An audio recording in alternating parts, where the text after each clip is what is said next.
make our way financially through all of this in terms of your donations. We appreciate that very much. The donation. Get started with, again, the kind of overview of the country, and we'll get started there. Thank you.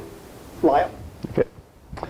Well, I'm glad to be here, and I'm glad to see everybody's here. So, if you have any questions, just raise your hand and we'll get to it, because it might probably be relevant anyway. So, you know, I like the handout says, I'm not a speaker, so you know, you have to bear with me here a little bit when I get going. So sometimes my train of thought wanders a little bit. But I grew up in Bellevue, Nebraska, in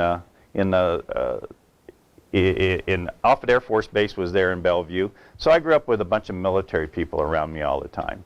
And so even though Vietnam at the time had some you know, people that were protesting, and the war wasn't popular, and especially in the later years, you know, I wasn't exposed to that very much, because all the guys that I was around were in, you know, in the military. So, you know, I grew up in Bellevue. My dad was in the military. All my friends that I grew up with were their folks were in the military. So in about 1969, I was working construction and having a good time, and had me a nice new car and everything like that. And the girl I was going with at the time, for my birthday in April, she gave me a little certificate like the Cessna dealers have for a $5 introductory ride and see if you like to fly airplanes.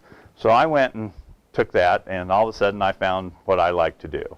And so I started flying, and got rather involved in that, and then I saw a poster, you know, from the Army, and the recruiting poster, and it had the helicopter on it, and said, you know, you want to fly these helicopters? We can make that happen. So I'm looking at it, and I'm thinking, well, I'm paying for this flight training I'm doing here in Nebraska. I said, you know, I could join the Army and get all that paid for. And so that was my first. The light came on. I thought, well, I'm not so sure that in retrospect that was a good idea. But anyway, it happened, and so I joined the Army, and in October of 1969, I went to basic training. Went to basic training at Fort Polk, Louisiana. Spent about 8 weeks there, and then at that time I went to Fort Walters, Texas, and that was the U.S. Army Primary Helicopter School, and so. We started flying the little helicopters, and we'll show some pictures of them later on, the Hughes TH-55. And so in about July, I graduated from the primary school, and then we went to the secondary school, which was in Fort Rucker, Alabama. And that's where we got our instrument rating training, upgraded to the Huey. And there's our TH-55. That's the aircraft that we learned to fly in Fort Walters, Texas. And then after we went to Fort Rucker, we learned to fly the Huey, and I ended up staying on and getting a transition in the OH-6. And the OH-6 is the actual aircraft that you see me standing there, and that was taken in Vietnam in 1971. So I don't know if you want to put up the slide in the country. I ended up going to Vietnam in January of 1971, and I was my first stationing was in Bien Long, which is down on the Mekong River, in about where it isn't on there, but about where the hand is floating around there. So Bien Long was there. Shortly in January, later part of January, my whole unit was moved up north, and we went clear up to Quang Tri in the north part of Vietnam, and that's right up in Quang Tri. Yeah. Later on, we spent about 3 months up in Quang Tri area, and we flew into to the west into Laos, and there was an operation up there called Lam Son 719, and I'll go into that a little bit later. Basically, what it was is the North Vietnamese had the infiltration routes. Everybody's heard of the Ho Chi Minh Trail, and infiltration routes from North Vietnam through Laos into South Vietnam.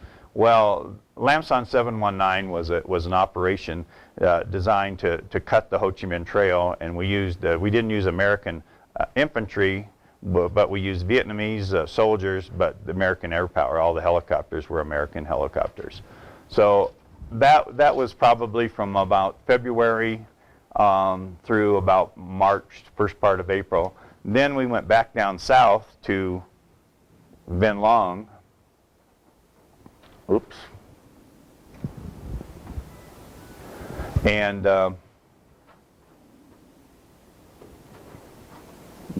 anyway, Vinh Long right there, yeah.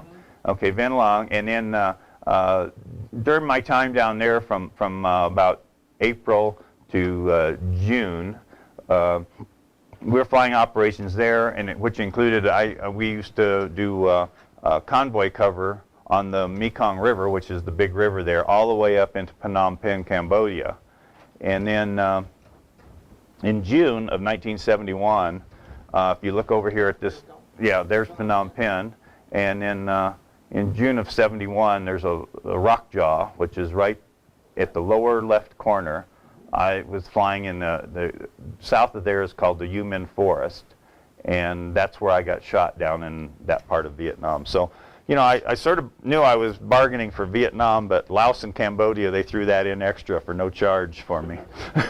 So anyway, getting back to that, going up to north, I guess we'll just start up there with some of my things. In flight school, I want to regress a little bit. In flight school, you know, we started what they call pre-flight, and that was where you get about 4 weeks and you start the book learning and stuff like that before you get to go fly. And so the first day that we got hands-on our aircraft, we had an aircraft accident and we lost the crew of an instructor and one of our classmates. And all of a sudden, and that was the light came on to a lot of people because we lost a lot of, some people resigned. They decided, hey, this probably isn't for me. And in flight school, as we went along, just before I graduated in July of 1970, I lost my roommate. Him and another classmate crashed and were killed in there. So we lost 3 guys in flight school before we ever even got to think about going to Vietnam. So I go to Vietnam in January of 1971 and go down to Vinh Long and take my in-country check ride. And by the way, I was instead, it says Cobra pilot out on the little thing.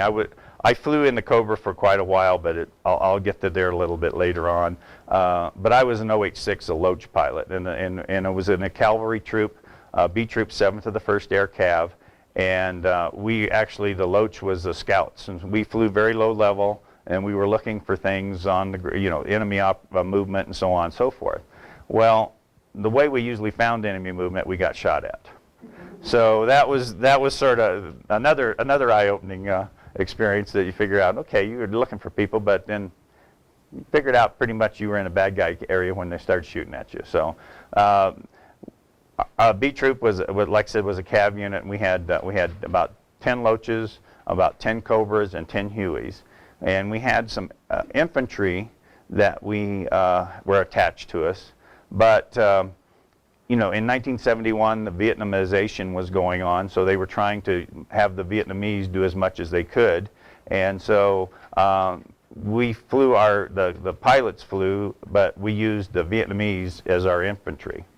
And so we would go out on operations, and we'd have 2 Loaches, they'd be down low level, and 2 Cobras protecting them over the top, and then a Huey as a command and control ship.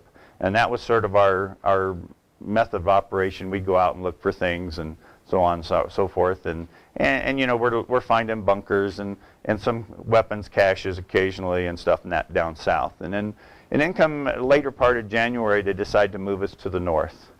And it was sort of, we packed the whole unit up in Connexes and flew all our aircraft to Quang Tri, which is up in the north part of Vietnam. And when we got there, we noticed something real different. The terrain was a lot different in north part of Vietnam than south. South was all rice paddies and flat and so on and so forth. So it became rather apparent that our tactics that worked down in the south wasn't going to work up in the north. So when we started flying in the north, we cut back to one ship, Loach down low level, 2 Cobras and a CNC ship. Just to meet the terrain, we didn't have room for the 2 aircraft down low level flying to ground together. So in the latter part of January, we start moving towards the border and sort of getting ideas how the tactics were going to work and so on and so forth. The 8th of February, 1971, they sent us over the border into Laos. And the first couple of weeks was pretty good. They weren't really expecting us there, and so we were finding a lot of things. I mean, ammo dumps, communications. I mean, we found telephone wires, just like you'd find here, strung down through the jungle. And POL, they had pipelines with bamboo over the top of them and stuff like that for fuel running down there. It was sort of amazing. You know, you're thinking that this is just sort of you know, they're moving this stuff down, and then you get finding out they have the logistics they have is really pretty advanced for what they're doing down there.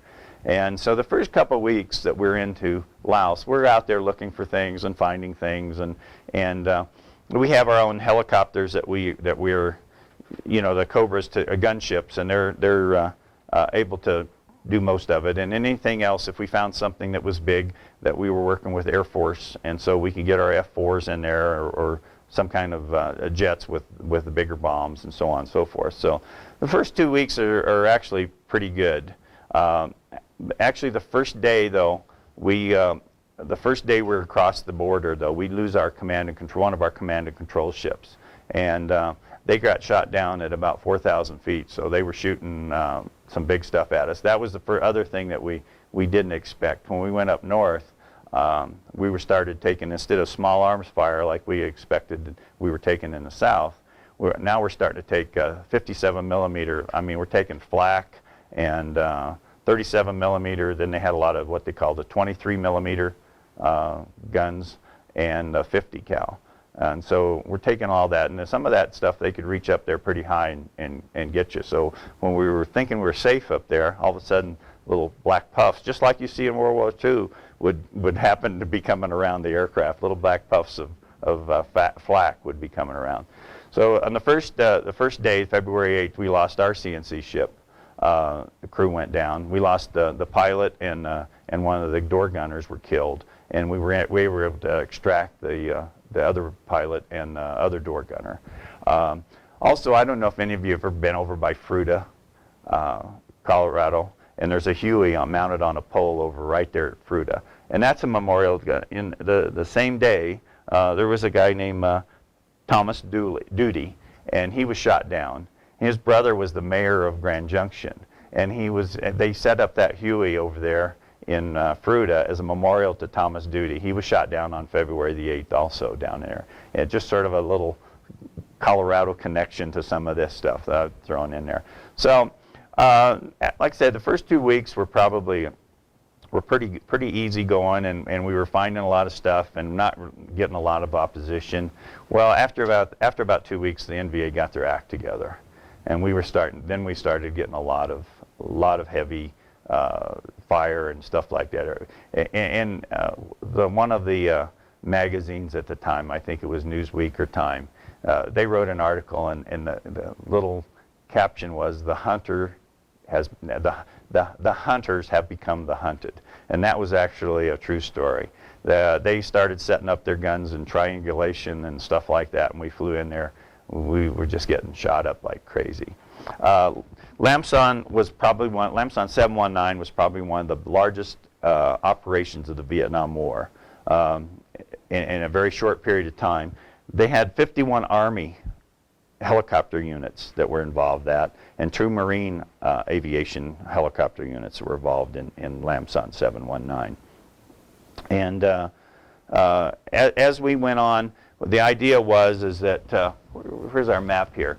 the caisson sits over here, and this is QL9, and it runs all the way out to the far left is a town called Chapone, and that was our objective.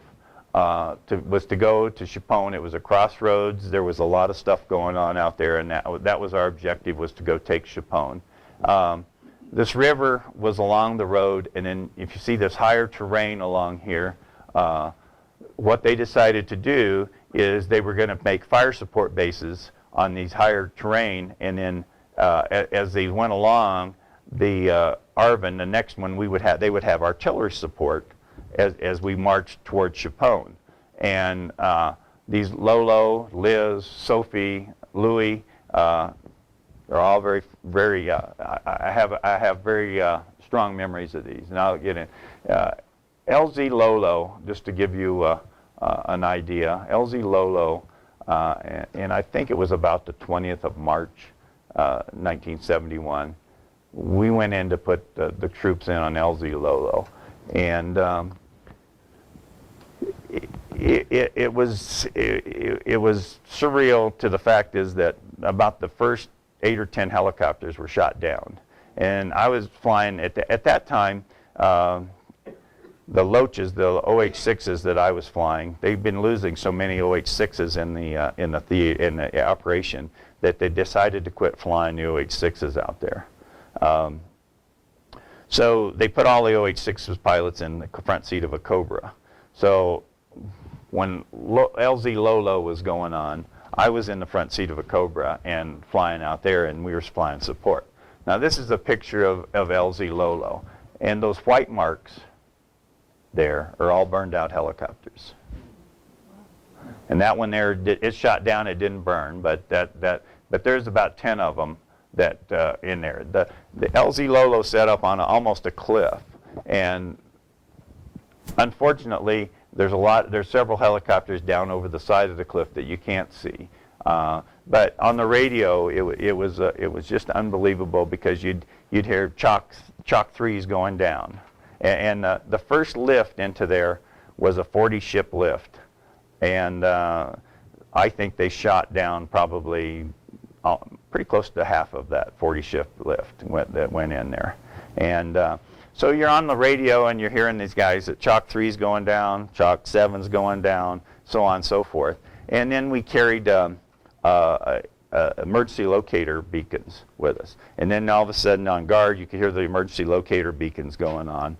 And then after a while, sometimes you would hear Vietnamese. They had a voice capability on those emergency beacons, and then you'd hear Vietnamese voices on those, which was really sort of it would raise the hair right up on your back of your neck, because you know. And I don't know if they were taking those radios or if that was just one of their tactics, that they had our frequencies and they were acting like they had taken the radios or not, but it worked, whatever it was, if it was real. So LZ Lolo, like I said, sticks in my mind big time, because I was out there providing gun support. I have a website that if anybody wants to get into and look, it's my Vietnam Helicopter Pilots Association has a historical guy, and he's put together some phenomenal first-hand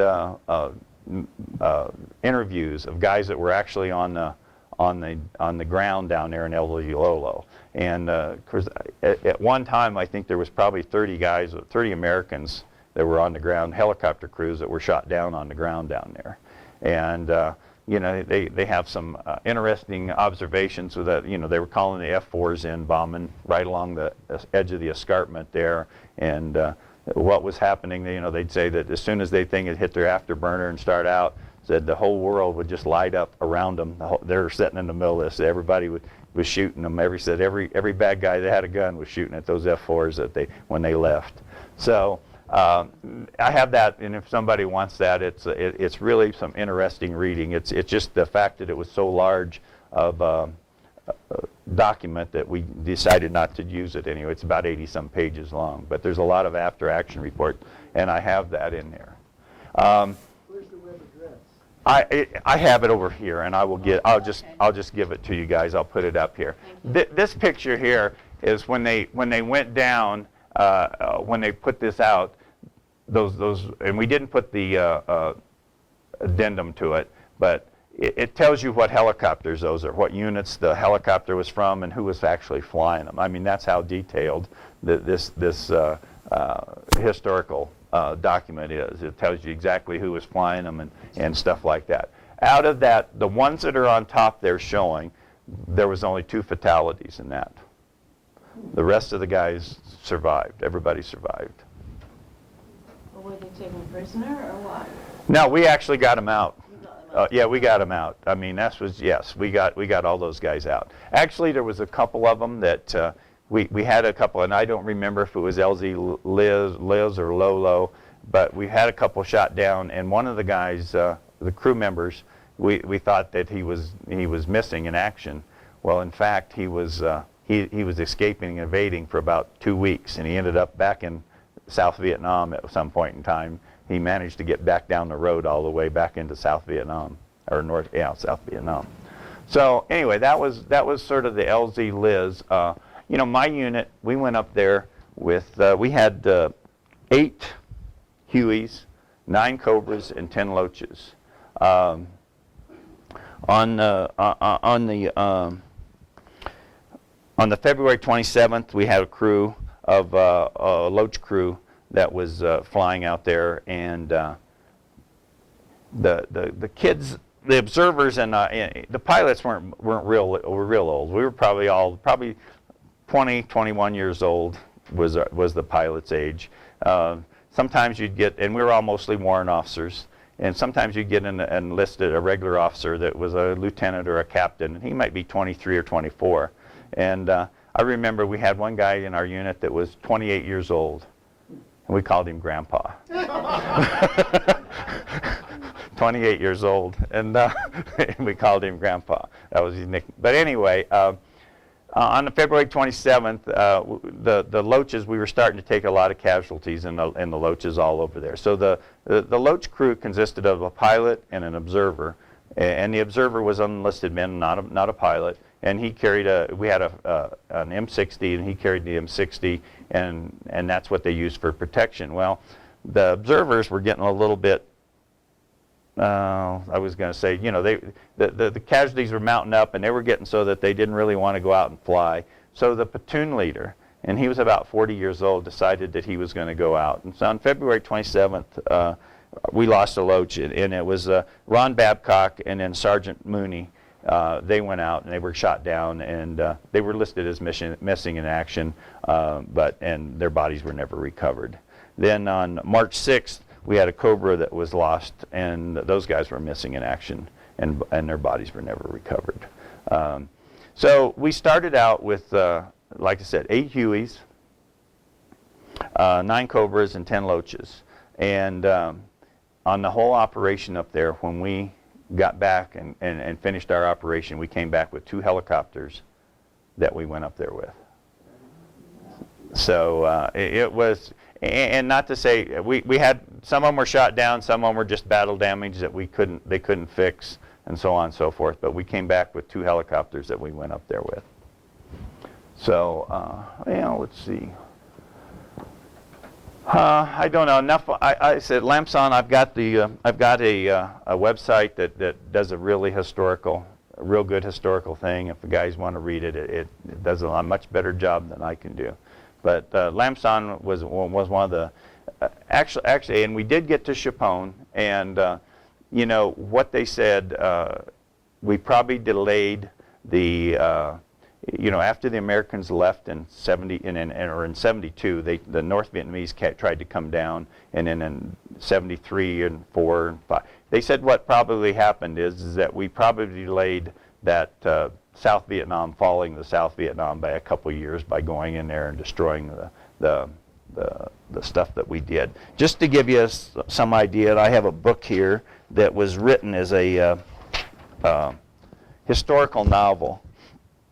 And just to give you the size of the operation and stuff, I'll just read a little bit or some of the stuff out of here that we did.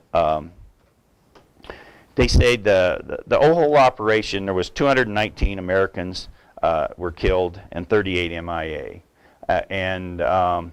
About what we figured out, it's hard to figure out now, but we figured out about 100 to 110 were actually helicopter crew members out of that 239. The number, I finally figured out what the number you had was. And the number you had, the 19, was aircraft accidents. Okay. You know, so there was 19 killed in aircraft accidents where the weather was bad, they flew into hills and so on and so forth. The Vietnamese, South Vietnamese, they said there was 1,529 South Vietnamese killed and 625 MIAs. I don't believe that for a minute. When we tried to pull these guys out of there after the operation was done, these guys, they were getting all these fire support bases, probably more than half of them got overran. And when we would land in there to retrieve them, sometimes they'd have 30, 40 guys try to get on the Hueys. And we could only, Vietnamese, American troops fully loaded, you could take about 10, 12 on a Huey. Vietnamese being smaller, you could take maybe 15 or something, and most of these guys were taking out 20, and the helicopter was leaving. They'd have people hanging on the skids trying to get out with them.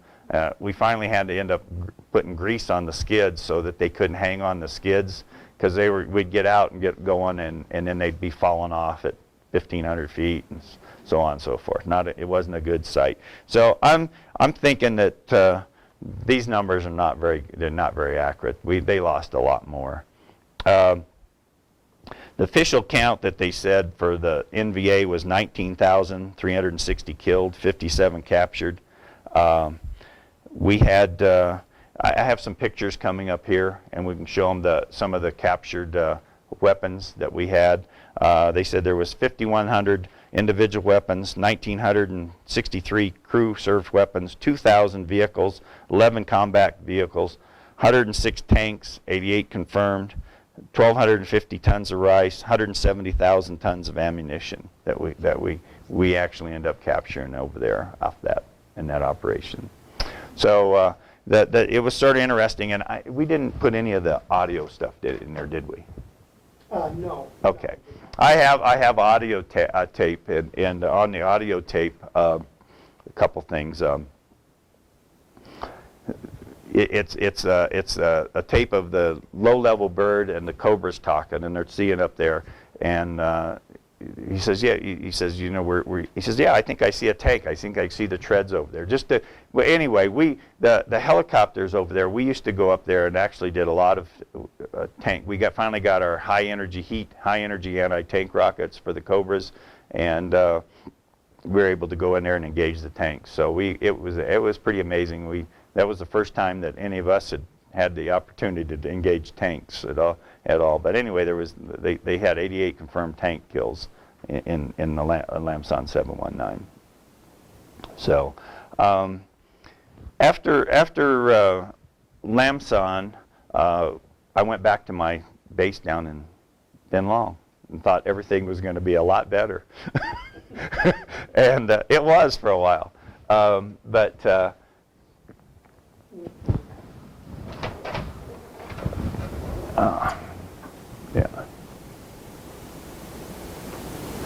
Yeah, but down here in Bien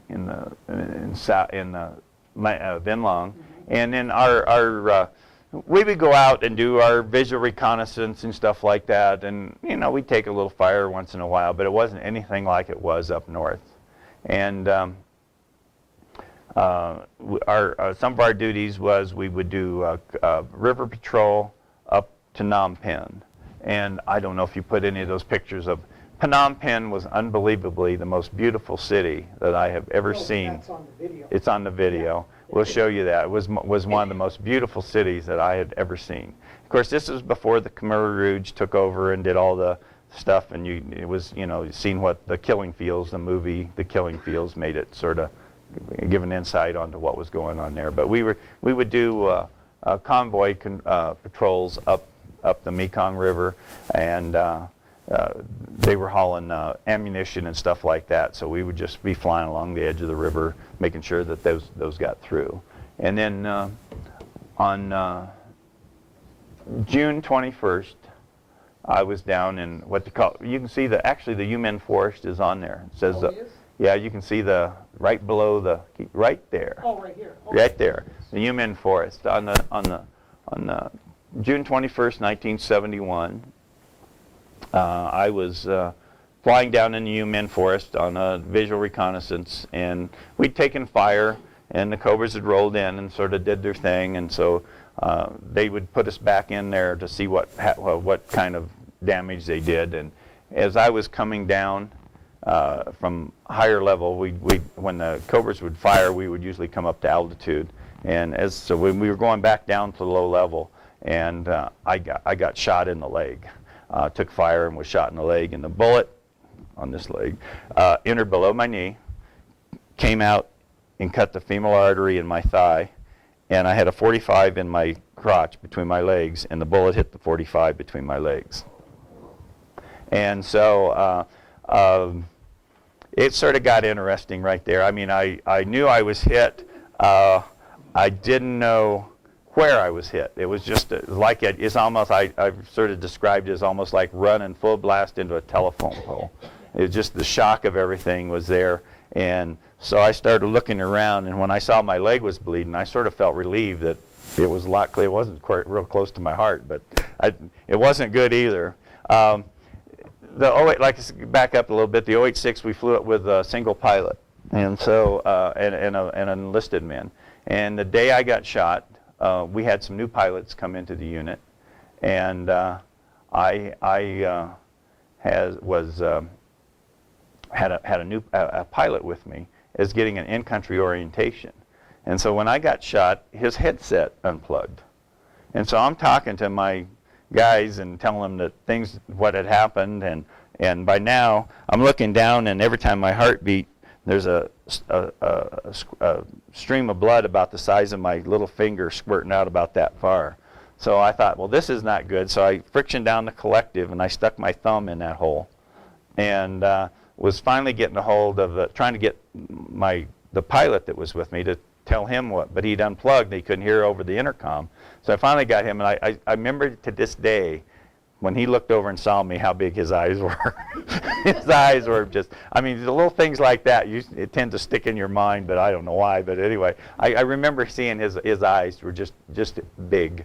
And finally, we got him plugged back in, and we landed the helicopter away from the action, and the CNC ship come down and put me on the CNC ship. They got a better tourniquet. They got a tourniquet on my leg.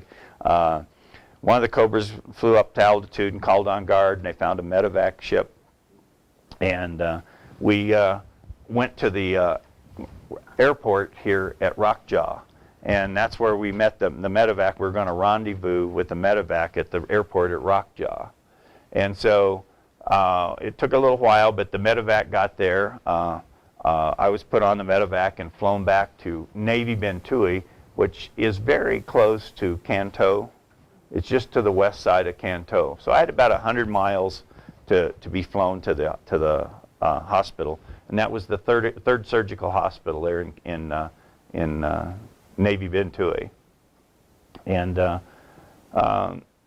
the crew that came to pick me up, I had been when I was in the hospital, the medevac crew was stationed there. So I got shot on the June the 21st, and I didn't leave country because of when you have artery damage, they don't want to put you in a airplanes that's pressurized, because if they have a depressurization, you're probably going to have a blowout. So they keep you there kept me in Vietnam for about 2 weeks till I was good enough to fly out of the country.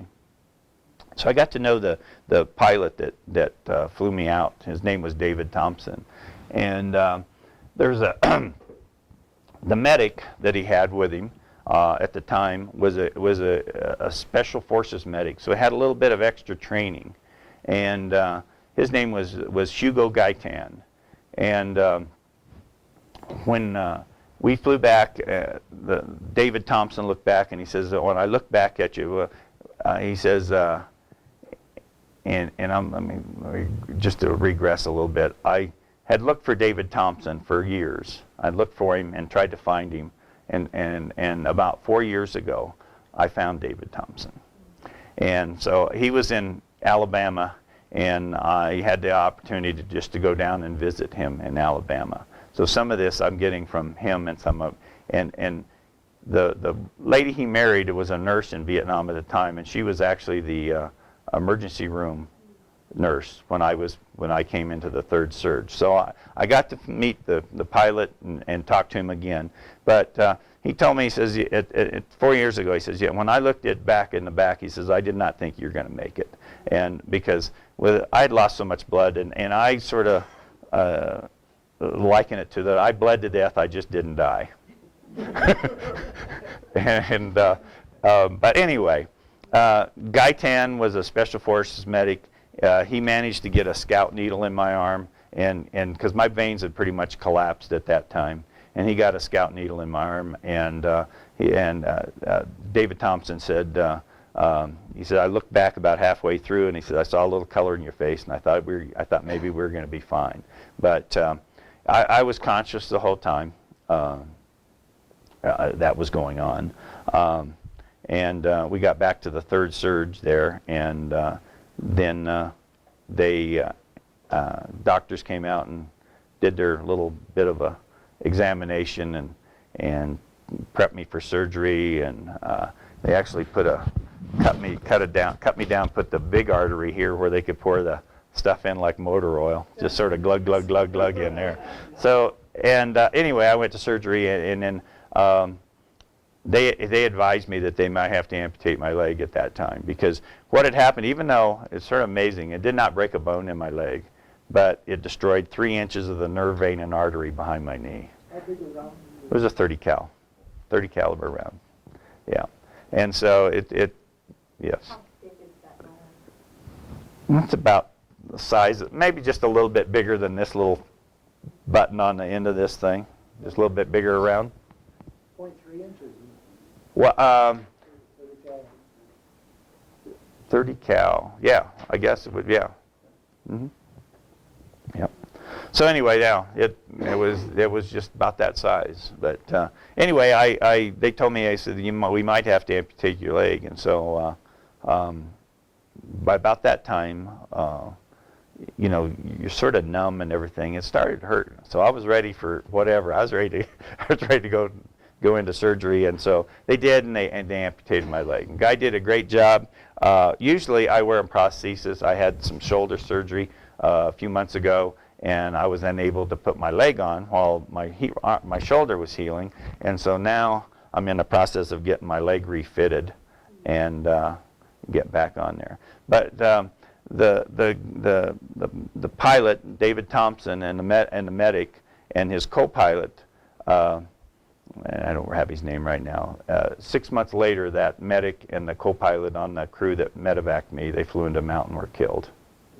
So back down there. So I never did get the opportunity to talk to the medic that worked on me, but I pretty well talked to everybody else. So, but then I finally came home and ended up at Fitzsimmons, and at Fitzsimmons, I sort of liked Colorado, and after I was in Fitzsimmons for 13 months, in the hospital for 13 months, and it wasn't all bad. I mean, I had some good times in Fitzsimmons, and I had good times in Vietnam also. So I'm at Fitzsimmons. I figure, hey, I probably need a job or something like that, and one of these days. So I came to work and applied and was accepted to work at the Denver Air Route Traffic Control Center, and I went to work as an air traffic controller for in 1972. I went to work there in 1972. But my first love was flying, and I always wanted to get back into flying. And right there's the man that helped me do it.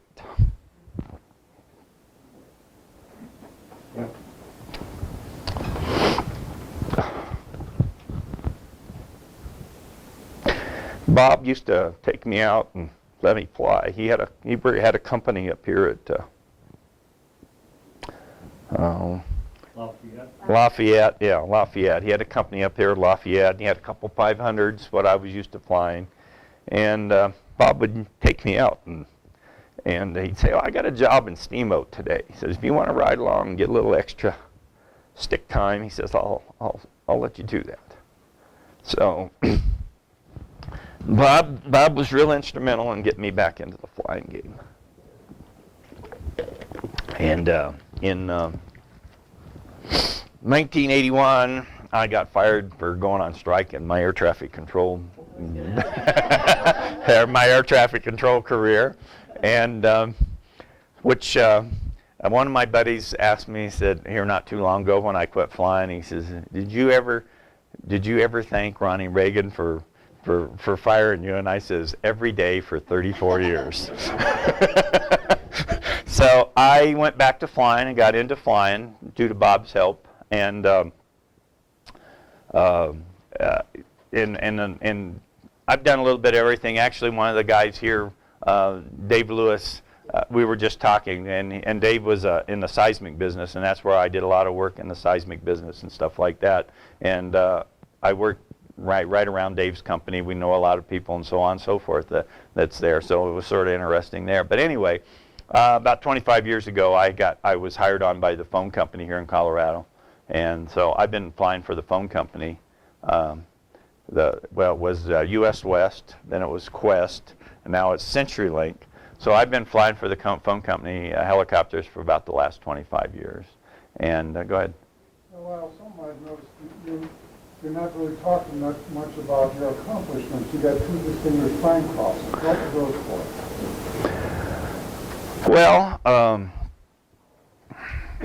Well, one of them was on May 23rd, and this was back down south, on May 21st, 1971.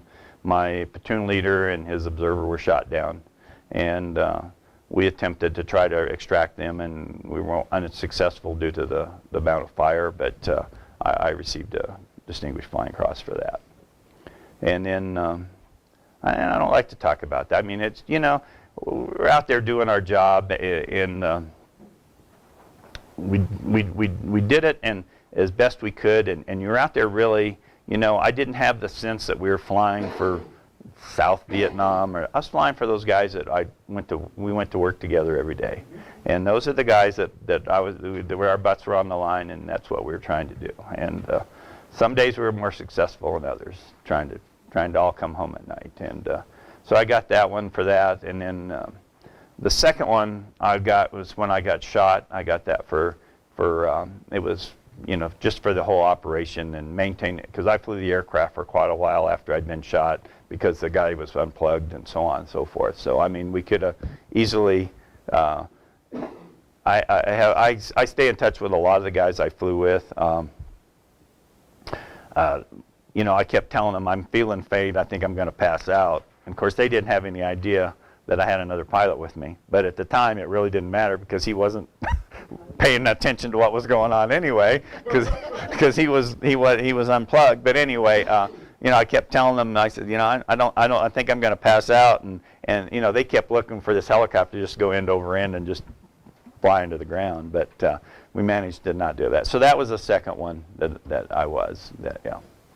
And I mean, like I said, it's not, it's nice that they give you stuff, but every time I was given something, was usually a bad day, and we lost some people.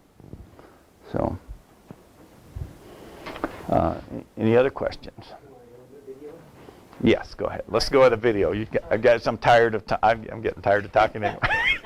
And I apologize, because I know I jump around a little bit. It's not.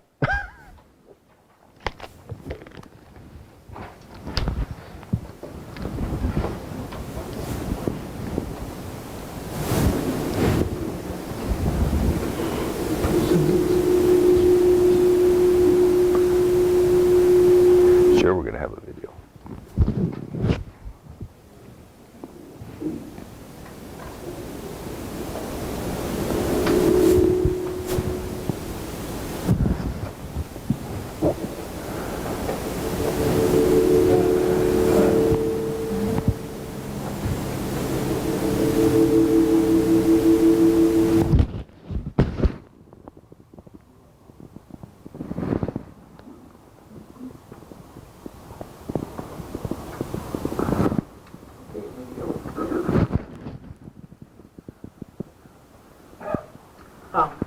do want to do? Either, yeah, just what, play movies, fine. A movie? Okay. Yeah.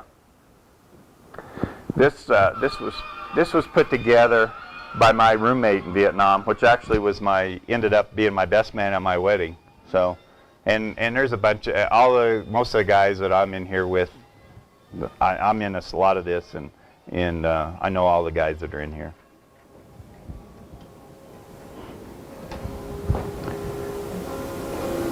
This looks like we're preparing to go out on a mission or something like that, or just something, getting everything together to go.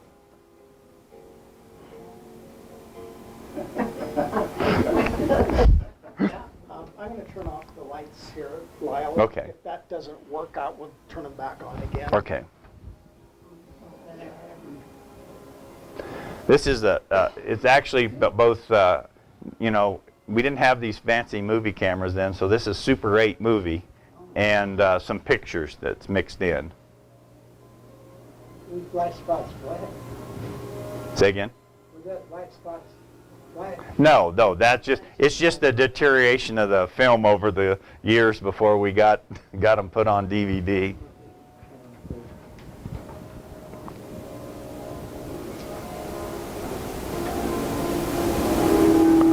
And these are pictures taken down in the Delta, down the south. This actually is I think it's our airfield. It was during one of the monsoons, so you can see all the water around it, but that was our airfield down there in Bin Long.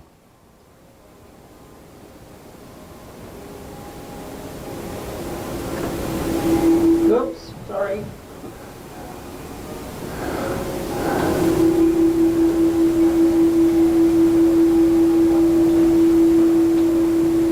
Oh, jeez.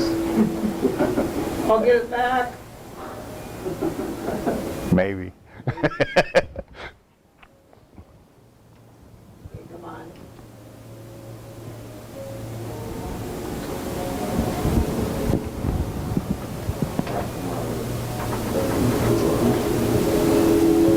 On the right-hand side, there's an up arrow pointing to the right. See if that will enlarge it. Up on the image in the upper left-hand corner. Try that. Up on there.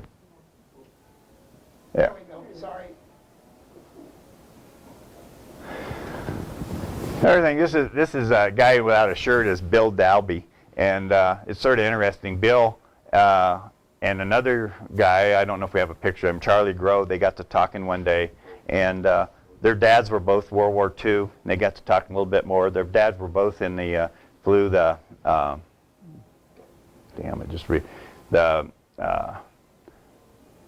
Chenault, what's the Flying Tigers?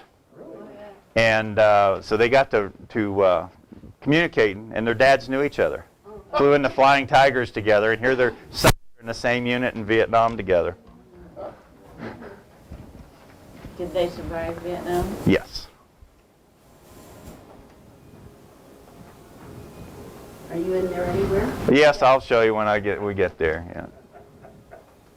This guy right here, his name is Bert Ryan, and then the guy next to him was Doc Beck. But Bert, he ended up as a test pilot for Boeing and flew the test pilot for the OH-6 for Boeing aircraft, and now his job is he works up in Area 51, and he doesn't tell us what he does, but we surmise that he had something to do with those Blackhawks that went into Bin Laden. That he was on that program that modified those Blackhawks that went to because he is flying Blackhawks up in Area 51 now. And this is just some villages and stuff like that we were around.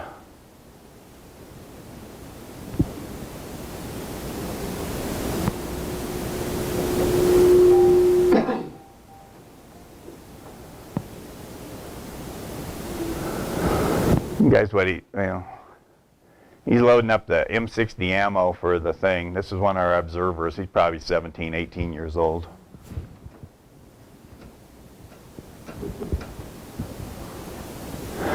This guy here, Shoemaker, he was in May. He got shot down and broke his arm, but anyway, he ended up he made it back. But his girlfriend sent him that underwear. He was pretty proud of it.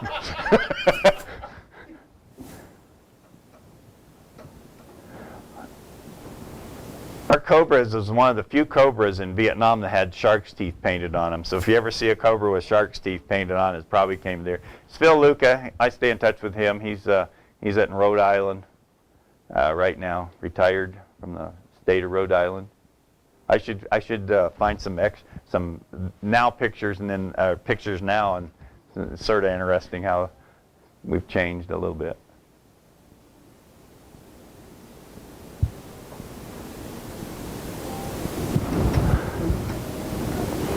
And this is Doc Beck. He was a Cobra pilot. Dalby was a Cobra pilot. There's Shoemaker, and there we've got some kids out there that.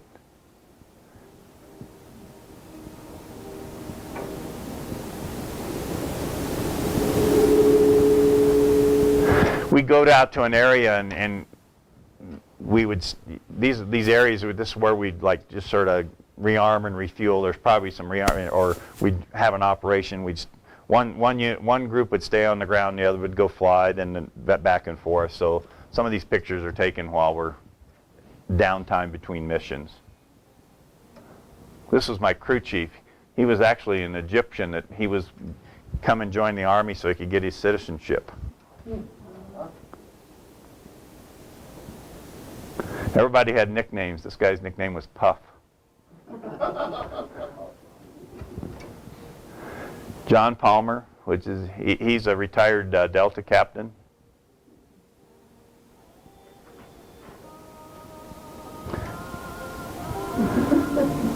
That was a picture of John Hummel, which is the guy that he took the hat off of. That was John Hummel, who is missing in action.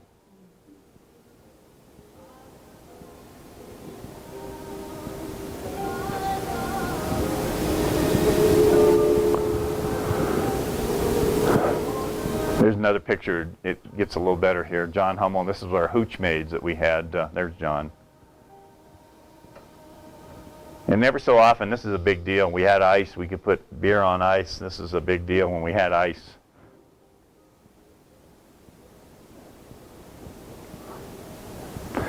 This is an air conditioner, a 5-ton air conditioner. We had a little bar in our hook billets, and we hooked that air conditioner up, and you could almost make it snow in there. There's our hooch maid. She took and did our laundry and stuff like that for us. There's me right over there on the left. I haven't changed much. There you go. I shaved my mustache off. Just the same. Ricky Davis, he was a Cobra pilot. He was killed after his tour in Vietnam. He was killed. The guy up there on the top guy, not the guy on the, I don't know, there's Mick Gouda. He owns a bank in Trainer, Iowa now.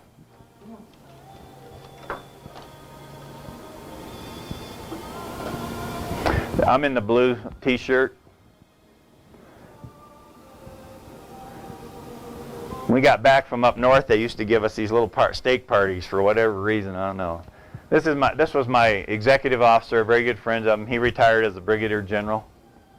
I talked to him quite frequently. That was our first sergeant on the left.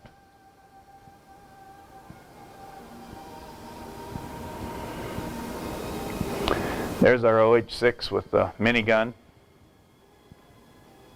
And I think we had about 4,000 rounds, and I think it would do, so we had about 4,000 rounds a minute. We had two fires on, two ways to fire, 2,000 or 4,000. So we had about a minute's worth of ammunition on board. But it would mow the grass. Now this picture is up north. This was a place up north that we worked out of called Lang Bay. It was west of Quezon. Son.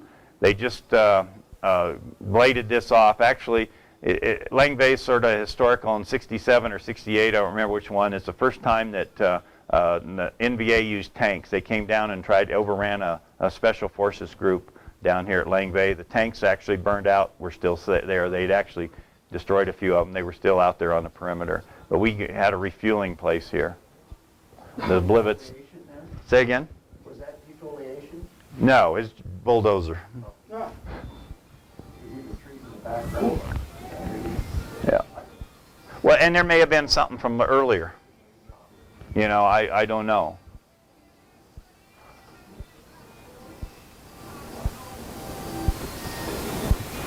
We would actually, if there was no infantry assigned here, we would come in with our helicopters and sometimes spend the night up here until one day the RPGs came in and hit our helicopters at night.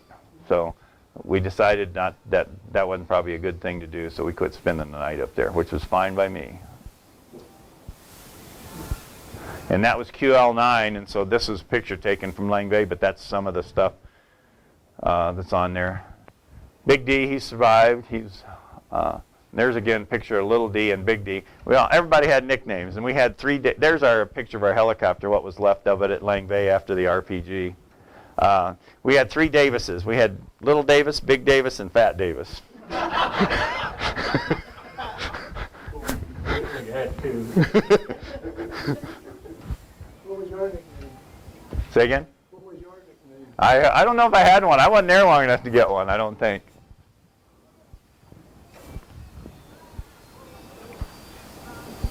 And these are still up at Lang Bay. Or this may Pause this at no, time. Let me that's know. fine. Okay. Actually, this may be Khe Sanh. That was probably Khe Sanh instead of Lang Bay. What is the forward seat? It is a co-pilot, but it actually can run. There's a 40 on our ships. We had a 40-millimeter grenade launcher and a minigun on the front turret of the helicopter. It was actually the co-pilot, but he actually could run those guns up there from the front seat, and you could get deflection and turn them left or right. It was in a turret. Yeah, and you can see there was a picture of the gun sticking up there. This is actually at Khe Sanh, and we'd went up there, and the Marines had sort of had their big deal in about '68 when they tried to overrun Khe Sanh, and there were still the bomb craters. You could artillery craters and stuff, and you could walk around and pick up shrapnel from artillery shells and whatever they put on them from there. And we got a little bit while we were there, but not like they did in '68. This here is Ron Babcock, and like I said, he was I think it was he was missing in action on February 27th, '71.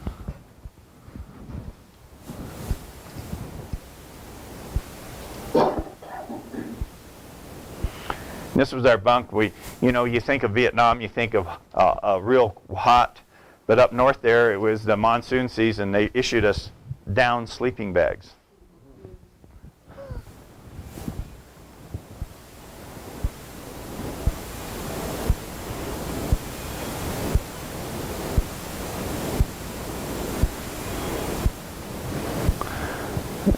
Phil Sharp, he was my platoon leader. He was killed in action on May 23rd, 1971.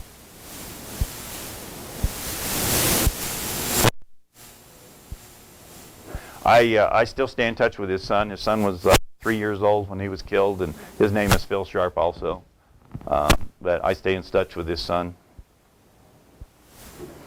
There's Doc Beck. His actual name is Marvin Desmond Beck, but M.D. Beck.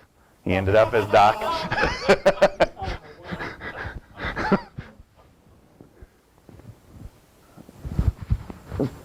That's one of the, I don't know who that is.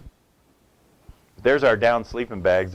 And we were up in, this was at Quang Tri, we were up in a cement building, and there wasn't anything in it, so we were using rocket boxes to build beds and shelves and stuff like that. And we didn't have any nails, so we'd take our rockets. We had flechette rounds, and they had a little thing in there about that long, a flechette, and that's what we were using to pound the boxes together.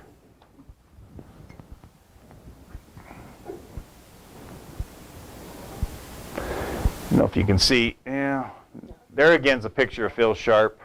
I was going to see. He's actually loading the gun up here. That was what he was doing. This picture is taken at Khe Sanh.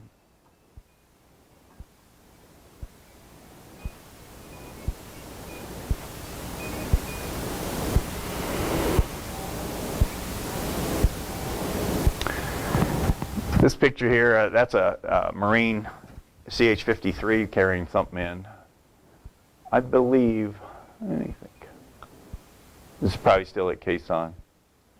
Khe Sanh was unbelievable. At night, the fog would come down and you could not see your hand in front of your face. Now, the weapons that we were thinking, these are some of the pictures of the weapons we captured when we were on Lam Son 719.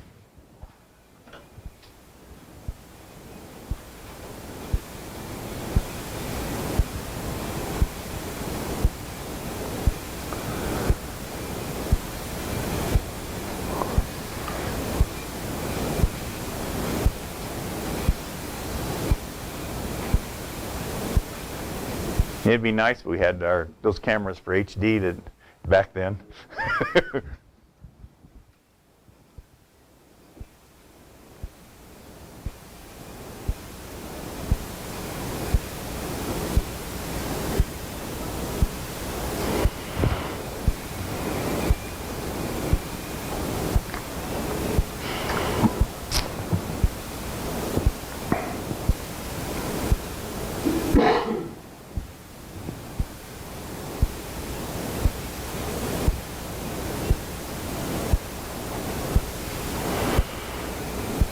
There's an outboard motor.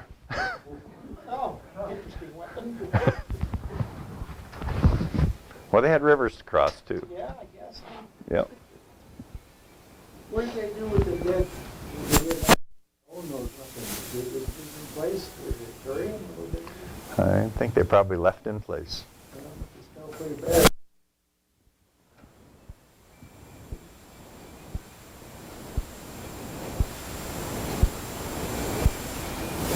And believe it or not, a lot of this stuff was in a cache, so there may not been a whole lot of people there when they come up. They wait and get it, and then haul it back out on our helicopters and stuff like that. So it's not like they were.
There we go. Can you hear him now? Can you, 1, 2, 3? Here. Well,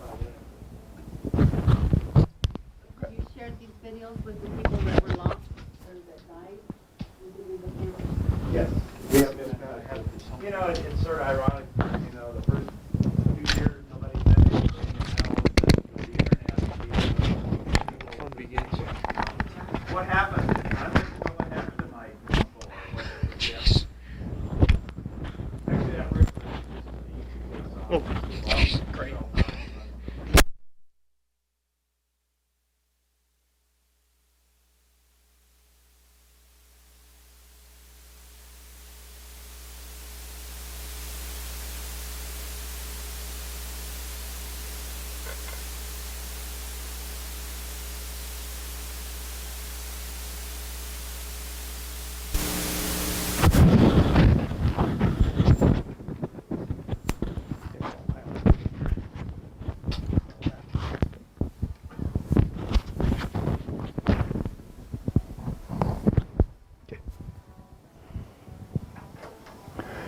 these are actually at a place, a fire support base called LZ Vandergrift, which was east of Khe Sanh. And there's usually pictures of holes in the PSP from taking incoming. There's a crane, a CH-54 crane. There was our picture of our, that's Big Ugly, Big Ugly Scouts.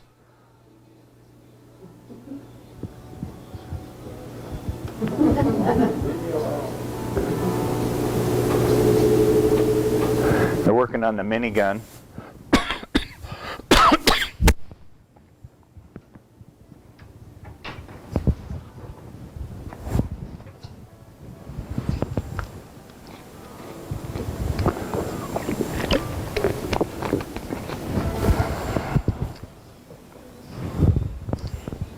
Did you have a lot of equipment failures to work on?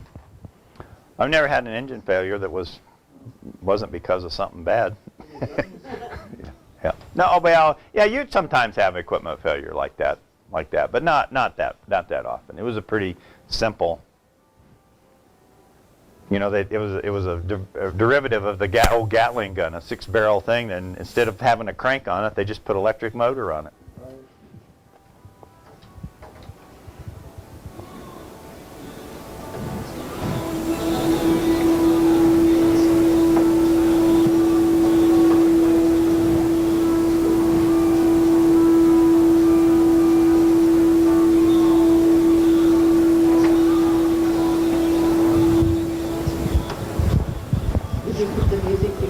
No, that was my roommate in Vietnam did that. We were losing so many ships that they were having trouble painting the shark's teeth on it. Well, we got the red on it, and we didn't have time to put the teeth on it, so we just called that one Gums.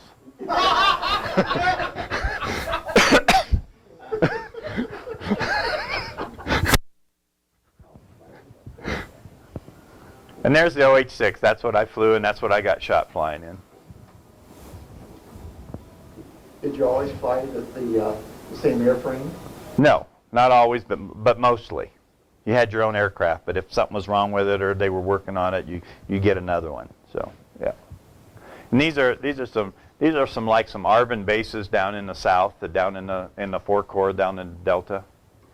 Somebody's getting a little trim up on his hair there.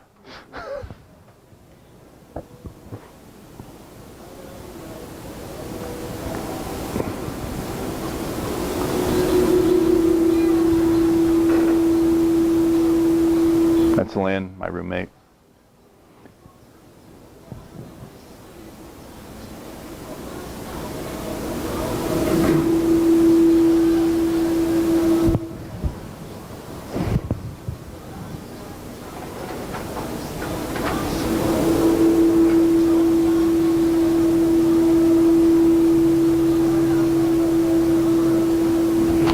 Now I think we're coming up on pictures of Phnom Penh, and you're going to find some, like I said, there I am up there, we're playing volleyball. That's our volleyball court out there by our billets.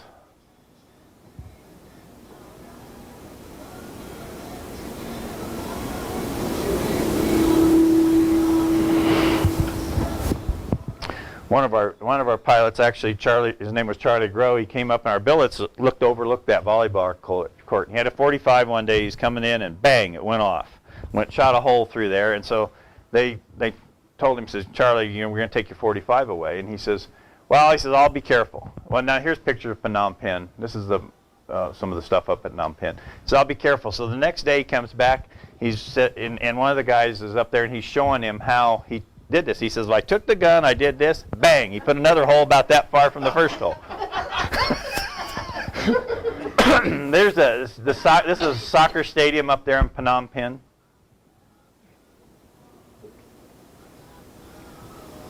And what I think, if you look real close, what's amazing, that's a steam locomotive. And you wouldn't think a steam locomotive. That's the city square, or the marketplace in the middle of town up there.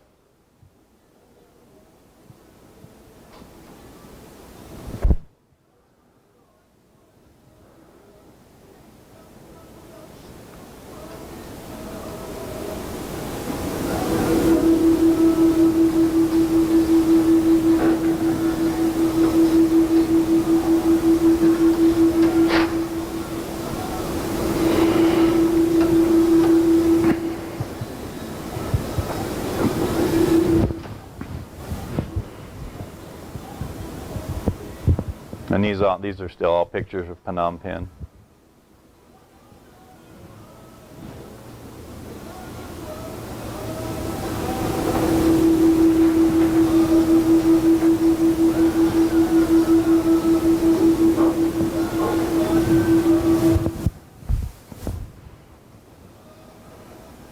And I don't know if that's a boat going up that river or another river. I don't know where that was at. Here's another picture of our OH-6.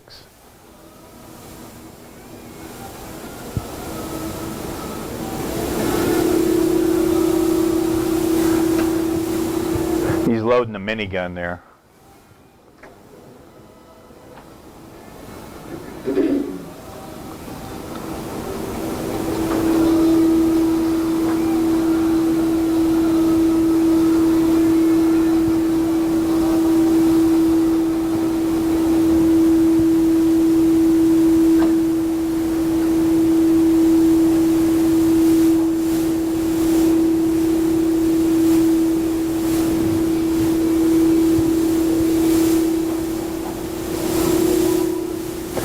Monsoon rain. That's actually a picture taken from our billets out on the road, and just past that, those buildings is that. There you go. The rivers, Mekong River is right past that. Is right there. Did you have a lot of bugs to deal with? Yeah, we did. The nice thing about it, we were usually home at night, and to keep the mosquitoes off of you, a lot of people used mosquito netting. But I found that if you put a fan right next to you and blew a fan over you, it was just as easier, and you didn't have to worry about crawling in a bunch of mosquito netting and stuff like that. Here's one of our ships that's been shot up.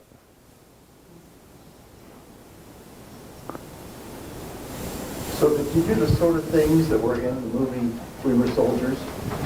You know, the We Were Soldiers, there's a round coming through. You know, it was a little bit different in the fact is that, you know, when We Were Soldiers was like 67. So it was early, things had changed, and even there's another hole there. But the CAV, you know, what they were doing was completely different CAV unit to what we did. You know, we did what they call, all our missions were what they call hunter-killer. We went actually down and looked for people and stuff like that. That's what we were there for. So we didn't really interact that much with any infantry and stuff like that. Yeah, there's more holes in different places.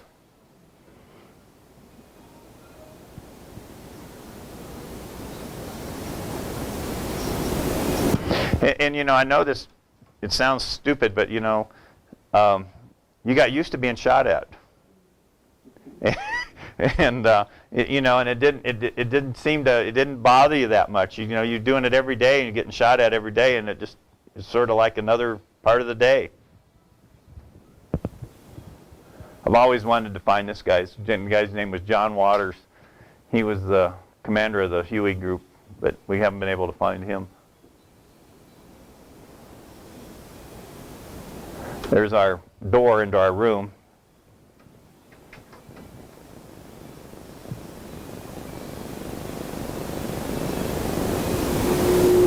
This was taken in our billets. He had his side of the room, and then we had a bunk, or sort of a bed on the other side. Both sides were about the same.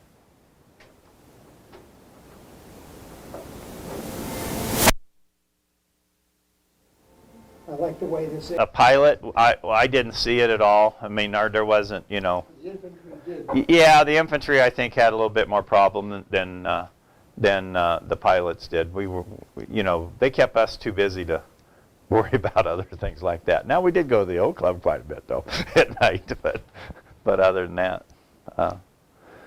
So I have one other thing that I'll do here. Yeah, maybe not. Oh, what? Nothing. I just... actually, I was going to read the names of my classmates that got killed. Here, let me turn that light back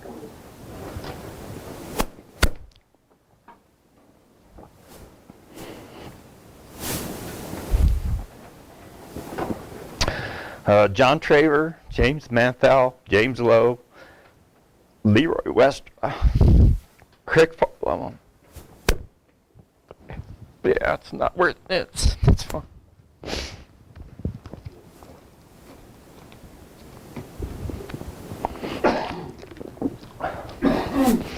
And my class graduated about 80 guys, and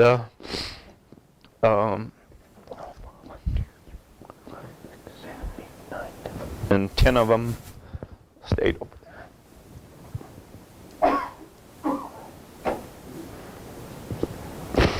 So if anybody has any questions, go ahead. When you were down in the Mekong Delta, I assume from what you said, you flew the loaches most, and Cobra's not so much. I did not fly the Cobra at all down in the Delta. When we left the north up there, that's when I went back to the Loaches. Okay. Yeah. I was down there on a converted barge, the YRBM 21 in the middle of the Mekong, and we used to have helicopters land on our flight deck all the time. Just wanted to say you had an opportunity to Well, join it. you know, I don't remember landing on that. I remember flying over the ships with the pads on them, you know, and stuff like that. But I don't remember ever landing myself on one. But that I don't remember. I don't think I did. Did you ever spend any time at Dongtown? I know where Dongtam is. It was just down the river from Vinh Long, just to the east of Vinh Long. I did my the reason why I know Dongtam. I did my in-country check ride at Dongtam, so that sticks in my mind. So. That was a riverine base that they had with the Army and the Navy. together, and I read that they had all sorts of, you know, they'd go out and they'd call you guys in. Right. And you know, and I was going to say this: the Navy had a presence there. The Sea Wolves were down there; they were flying. And the Australian Navy was down there, or Australian Army had aviation assets down there. So there was quite a few people flying around down to Delta down there. And I don't know what year. What year was that? I was there from 69 to 70. Okay. So I was gone before that. Gone before I got there. Good. When did they put the infantry together with you guys, start bringing them in to the landing zones and stuff? Well, my unit, like I said, when we were down south and we were doing our NARMA operations, we had our own infantry, but we never used them except if we had somebody shot down, we would send our infantry in. Most of the time, and actually even a lot of times, it was the Vietnamization, so they were trying to get the Vietnamese to take over more of the war. So our infantry that we used were Vietnamese. And we would go out, sort of the way our missions would work is we would go out and we would look for something. If we have contact and we make contact and we think it was a worthwhile, then they would bring in the Vietnamese infantry and insert them there on that contact and see what they could make out of it. You're talking about the middle of the 60s or the latter part? This is 71. 71? Mm-hmm. Well, so What I'm thinking about is that movie that with Colonel Moore. That was way earlier. Right, that was in, I'll tell you exactly when it was. It was It was late November, early part of December, 1965. 65. Okay, and it was the first. It was the concept of the air mobile, which was a little bit different than what we were doing. The 65. That was the first one. You sound like you've been there. I was there. Yeah. That was that was pretty amazing. I mean, I've read the book and stuff like that, and that's unbelievable. Unbelievable. You were talking about those miniguns. When did the gunships come into play? Wasn't it during Vietnam sometime? Cobras and... The Cobras, they started out. The Hueys came, and there were several models of Hueys, and so they ended up with some B model gunships. Was early. That was like a Huey with some guns and rockets on it. And then they had a Charlie model, which was a upgraded rotor head, and it had guns and rockets on the side of it, but it looked just like a Huey, an older Huey. And then probably in 67, 68, they probably started getting Cobras. Yeah. They actually had, the B model was a gunship. Yep. The D model was a troop ship. Troop, yeah. Troop, and then C model was a gunship, and then the H model was the troop ship, yeah. The H model was the last one that was there. Yeah. And the only difference between the D model and the H model, the D model have 1100 horsepower engine, and the H model had a 1400 horsepower motor. Had a little more power. That's the Huey, yeah. And there's one of the things I'll give you. It was sort of interesting. And I have an audio tape that I alluded to a little bit. And we got a call for a scramble mission. We had a bird down, and it was the call sign of the bird was Joker 06, and it was a Charlie model gunship. This was in Laos. We went out there. Do we have that picture of that big hole in the blade? No. Okay. Well, anyway, we got scrambled to go out and to cover this aircraft, and it was reported that it was shot down. It went down on fire, and we got out there. I have some pictures of one of our Cobras. We took some 23 millimeter hits in the blades. Well, one of them, and it was put a hole. The blade was about 36 inches wide on a Cobra, and the hole, well, you could put your Cav hat like a Stetson hat, and you could stick your head through the hole. That's how big the hole was. And it still worked. It still flew. But anyway, we got over there. We found the aircraft. There wasn't much left of it. It burned up. We couldn't find anybody on the ground. The Army or the military now has put groups back in there looking at these crash sites. And I have this whole thing on tape. And this was in February 20th is when that happened. It was a group called, pilots were David May and John Reed, and they're the 48th Assault Helicopter Company, and their call sign was Joker 06. So we never did find them, and they found them. One of these joint casualty groups went in and found the crew, and in January 14th, 2000, they were both buried in the same coffin in Arlington. They went and found them and identified the remains. They never did find their door gunner or crew chief, and my assumption is that the aircraft was on fire, and I got a feeling if I had the choice, I'd jump before I burned too. So yeah, I think that's what happened to those. But the two pilots they were stuck with it. So. Does anybody have any questions or anything? I thanks for your time and listen to my story. It'd be great.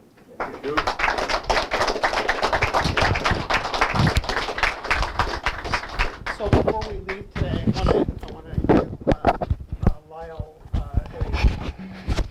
Veterans Museum Challenge coin for being here. Thank you, Lyle. Appreciate it very much. Thank you. Thank you. So stick around, ask Lyle any questions on your way out. And by the way, for those of you who didn't sign in